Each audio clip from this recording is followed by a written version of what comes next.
Hello everyone, হাসিমার কিচেনে আপনাদের সকলকেই স্বাগত।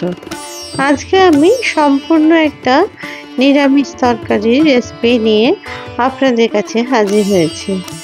এই রেসিপি আপনারা কিন্তু গরম ভাত অথবা রুটির সাথে পরিবেশন করতে পারেন, আর সেটা খেতে কিন্তু অসাধারণ লাগে। তাই আর দেরি না করে আসুন রেসিপিটা দেখে নেওয়া যাক। এর জন্য আমি নিয়ে নিয়েছি এখানে 500 গ্রাম মতো কাঁকরোল। কাঁকরোলগুলো কিন্তু একদম কচি দেখে নেবেন, তাহলে তরকারিটা বানানোর পর খেতে কিন্তু খুবই ভালো লাগবে। প্রথমে বাজার থেকে আমি কাঁকরোলগুলো এনে ভালো করে ধুয়ে শুকনো করে নিয়েছি।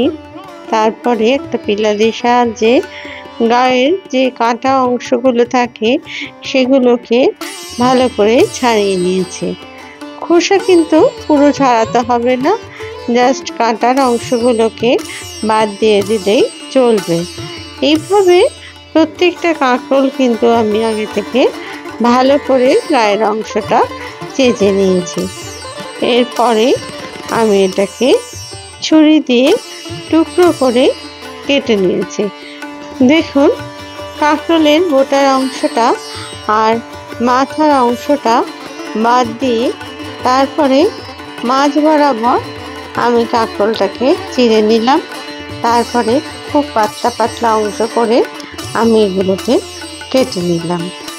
এইভাবে প্রত্যেকটা কাঁকরোল কিন্তু আমি কেটে নিয়েছি।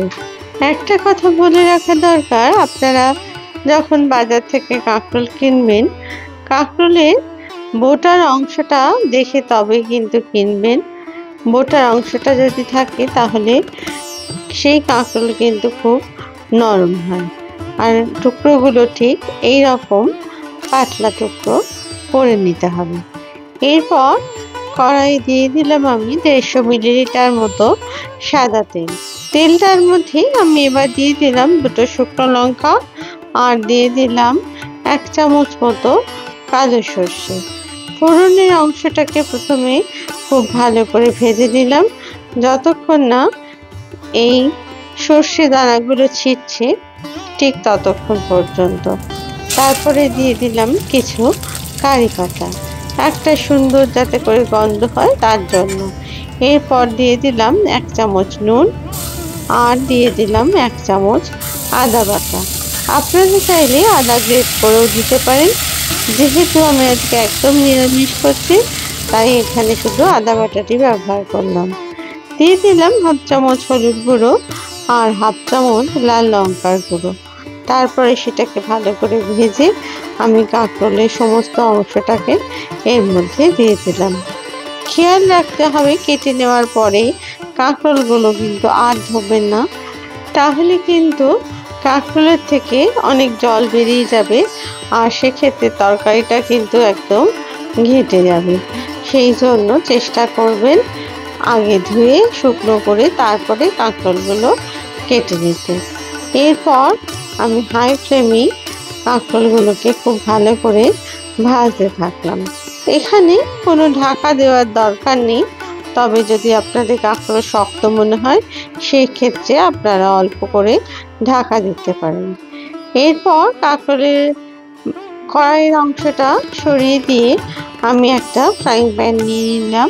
তার মধ্যে দিয়ে দিলাম 15টা মতো কাজু বাদাম, 25 গ্রাম মতো বাদাম, চিনে বাদামের ব্যবহার করেছি, আর দিয়ে দিলাম 2 চামচ পোস্ত দানা। এবার সমস্ত অংশটাকে খুব ভালো করে ড্রাই রোস্ট করে নিচ্ছি, যাতে করে এগুলো বেশ সুন্দর ক্রাঞ্চি ভাব আসে এর মধ্যে, তার জন্য। এরপর যখন এটা খানিকক্ষণ ভাজা হয়ে গেল, তখন এর মধ্যে আমি দিয়ে দিলাম 1 কাপ মতো কোরানো নারকেল। এখানে 150 গ্রাম মতো নারকেল রয়েছে। তারপরে নারকেলটাকেও খুব ভালো করে ড্রাই রোস্ট করতে থাকলাম। যখন বেশ অনেকটা ভাজা হয়ে গেল, তখন আমি এর মধ্যে দিয়ে দিলাম অল্প একটু সাদা তেল। তারপরে নারকেল কোড়া আর বাদামগুলো খুব ভালো করে ভাজতে থাকলাম, যতক্ষণ না একটু লালচে রং ধরছে নারকেলের থেকে ঠিক ততক্ষণ পর্যন্ত। এই সময় গ্যাসের আঁচ কিন্তু মিডিয়াম রাখবেন, বেশি হাই করলে পুড়ে যাবে, আর কম করলে এই ভাজাটা প্রপার হবে না, সেই কারণে। তারপরে খুব ভালো করে অনবরত নাড়াচাড়া করে এটাকে আমি ভেজে নিলাম। ভেজে নিয়ে আমি এটাকে রেখে দেবো এবার খানিকক্ষণ ঠান্ডা হওয়ার জন্য। এবার ফ্রাইং প্যানটাকে সরিয়ে আমি কড়াইটাকে আবার বসিয়ে দিলাম।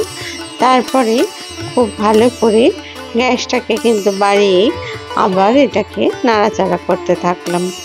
কাঁকরোল কিন্তু অনেকটাই সেদ্ধ হয়ে গেছে, দেখে নিশ্চয়ই আপনারা সেটা বুঝতে পারছেন।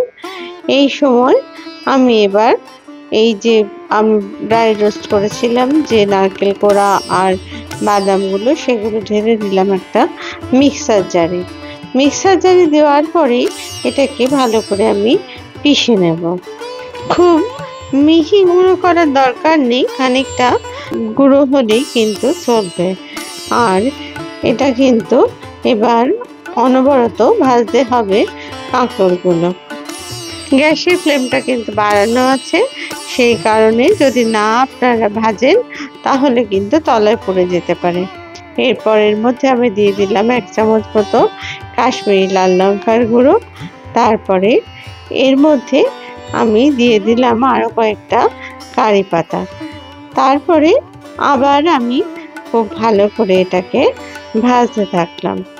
আমি সবশেষে এই কারি পাতাটা দিলাম যাতে করে কারি পাতার সুন্দর গন্ধ এই তরকারির মধ্যে আরও ভালো করে এসে যায়। এরপর আমি সবশেষে দিয়ে দিলাম 1 চামচ মতো চিনির গুঁড়ো। আপনারা যদি না চান তাহলে এটা স্কিপও করতে পারেন, তবে আমি নিরামিষ তরকারি বলে এটার মধ্যে আমি দিলাম। এরপর দিয়ে দিলাম এর মধ্যে যে গুঁড়ো করে রাখা অংশটা ছিল কাজু বাদাম আর বাদাম, সেটাকে। তারপরে খুব ভালো করে এর সাথে ভাজতে থাকলাম। দেখুন সুন্দরভাবে এটা কিন্তু তৈরি হয়ে গেছে।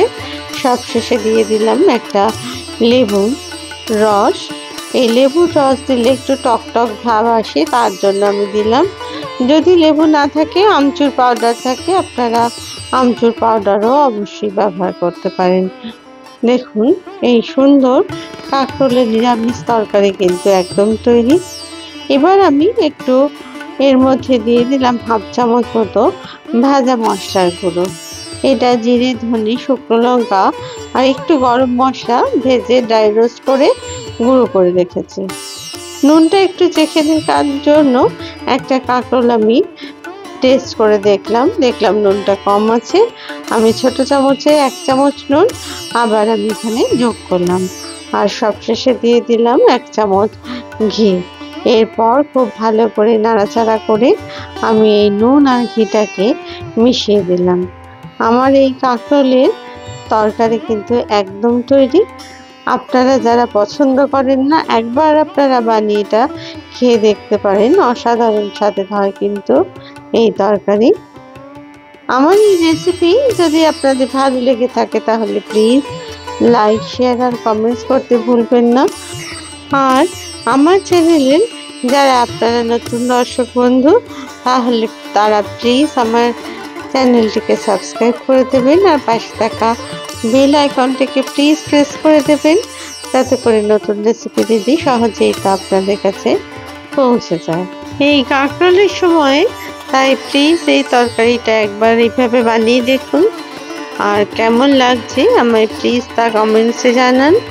আবার নতুন রেসিপি নিয়ে আপনাদের কাছে হাজির হব। আপনারা সবাই খুব ভালো থাকবেন। ধন্যবাদ।